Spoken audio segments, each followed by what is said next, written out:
Il était simple apprenti artiste. Il est devenu le plus grand génie de l'histoire. Nous sommes en 1452, dans le petit village de Vinci, en Italie. Un enfant naît, destiné à changer le monde. Léonard de Vinci. Dès son plus jeune âge, il montre un talent exceptionnel pour l'observation. Il passe des heures à étudier la nature, les animaux, les visages. À 14 ans, il devient apprenti chez Andrea del Verrocchio, un maître de la Renaissance. Là, il apprend la peinture, la sculpture et bien plus encore. Mais Léonard n'est pas un simple artiste, il est un visionnaire. Il imagine des machines volantes, des armes, des ponts.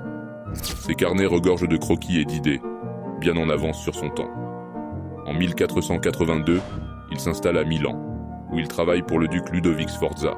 C'est là qu'il peint la scène, une œuvre magistrale qui capte l'émotion et l'attention d'un moment biblique. Mais Léonard ne se contente pas de l'art. Il s'intéresse à l'anatomie, disséquant des corps pour comprendre le fonctionnement du corps humain. Ses dessins anatomiques sont d'une précision inégalée. En 1503, il retourne à Florence et commence à travailler sur la Joconde. Ce portrait, avec son sourire énigmatique, deviendra l'une des œuvres les plus célèbres au monde. Mais Léonard est toujours en quête de nouvelles connaissances. Il étudie les mathématiques, l'astronomie, la botanique. Il est un homme de la Renaissance dans toute sa splendeur. Léonard de Vinci meurt en 1519, laissant derrière lui un héritage immense.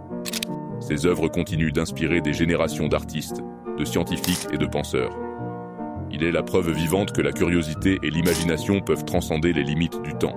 Léonard de Vinci, un génie intemporel, dont l'esprit continue de briller à travers les siècles.